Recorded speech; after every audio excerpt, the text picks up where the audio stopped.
ತುಂಬ ಕಲ್ಯಾಣ ಕೇಂದ್ರ ಡಯನಟೇಟ್ ಹತ್ರ ಬಂದಿದ್ದೇವೆ. ಮಗುವಿಗೆ 5 ವರ್ಷದ ಇಂಜೆಕ್ಷನ್ ಕೊಡುವ ಹೇಳಿ. ಇಲ್ಲಿ ಇಂಜೆಕ್ಷನ್ ಹಾಕಲಿಕ್ಕೆ ಬಂದರೆ ಕೇಳಿದರೆ ಇಂಜೆಕ್ಷನ್ನೇ ಇಲ್ಲ ಹೇಳ್ತಾರೆ. ಬೇರೆ ಗೌರ್ಮೆಂಟ್ ಆಸ್ಪತ್ರೆ ಸಿಬ್ಬಂದಿಗಳಿಲ್ಲ,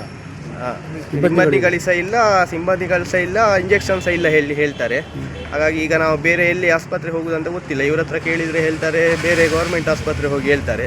ಬೇರೆ ಗೌರ್ಮೆಂಟ್ ಆಸ್ಪತ್ರೆ ಹೋಗ್ಲಿಕ್ಕೆ ಇಲ್ಲಿನ ತುಂಬ ಎಲ್ಲಿ ಆಧಾರ್ ಕಾರ್ಡಿಗೆಲ್ಲ ಅವರೇ ನಮ್ಮ ಕೆಲಸ ಬಿಟ್ಟು ನಾವಿಲ್ಲಿ ಬರುವುದು. ಹಾಗಾಗಿ ನಮಗೆ ಕೆಲಸದ ಒತ್ತಡದಿಂದ ಇಲ್ಲಿ ಬಂದರೆ ಸಹ ಇವರು ಇದಿಲ್ಲ ಅಂತ ಆಚೆ ಈಚೆ ಕುಣಿಸ್ತಾರೆ. ಹಾಗೆ ನಾವೆಂತ ಮಾಡಬೇಕಂದ್ರೆ ನಮ್ಗೆ ಗೊತ್ತಾಗೋದಿಲ್ಲ. ಹಾಗಾಗಿ ಈಗ ಇವರು ಹೇಳ್ತಾರೆ ನಾವು ಆಧಾರ್ ಕಾರ್ಡಿಗೆ ಹೋಗಿ ಅಂತ. ಆಧಾರ್ ಕಾರ್ಡಲ್ಲಿ ಹೋದರೆ ಅಲ್ಲಿ ಸಹ ಇಲ್ಲ ಹೇಳ್ತಾರೆ ಎಂತ ಗೊತ್ತಿಲ್ಲ. ನನ್ನ ಸೊಸೆ ಸಹ ಇಲ್ಲಿ ಕೆಲಸ ಮಾಡ್ತಾ ಇದ್ದ 4-5 ತಿಂಗಳಿಂದ ಸಂಬಳ ಇಲ್ಲ, ಮಗುಗೆ ಹುಷಾರಿಲ್ಲ. ಈಗ ಮಗು ಮಿಷನ್ ಆಸ್ಪತ್ರೆಯಲ್ಲಿ ಉಂಟು. ಹೀಗೆ ಮಾಡಿದರೆ ಎಷ್ಟು ಕಷ್ಟ ಆಗ್ತದೆ. ತಿಂಗಳು ಸಂಬಳ ಕೊಡದಿದ್ದರೆ ಇವರಿಗೆ ಎಷ್ಟು ಕಷ್ಟ ಆಗ್ತದೆ. ಇಲ್ಲಿ ಆಸ್ಪತ್ರೆ ಒಂದು ಬೇಕೇ ಬೇಕು.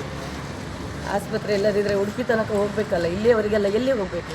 ನಾವು ಇಲ್ಲಿ ಕುಕ್ಕಿಗಟ್ಟೆ ಆರೋಗ್ಯ ಕೇಂದ್ರಕ್ಕೆ ಬಂದಿದ್ದೇವೆ. ಆರೋಗ್ಯ ಕೇಂದ್ರ ಈಗ ಇಂಜೆಕ್ಷನ್ ಬೇಕಿತ್ತು ಮಗುವಿಗೆ. ಈಗ ಇಲ್ಲಿ ಕೊಡಲಿಕ್ಕೆ ಆಗೋದಿಲ್ಲ ಹೇಳಿದ್ರು. ನಮಗೆ ಈಗ ಅಲ್ಲಿ ಆಜಿಯಾಗಿ ಆಪೋಸಿಟ್ ಅವರು ಅಲ್ಲಿ ಸರ್ಕಾರಿ ಆಸ್ಪತ್ರೆ ಅಲ್ಲಿ ಕಳಿಸ್ತಾರೆ. ಈಗ ನಮಗೆ ಸ್ವಲ್ಪ ಟೈಮ್ ಕೂಡ ಅಲ್ಲಿ ತನಕ ಹೋಗಲಿಕ್ಕೆ ವಾಪಸ್ ಹೋಗಬೇಕು ಆ ಕಡೆ.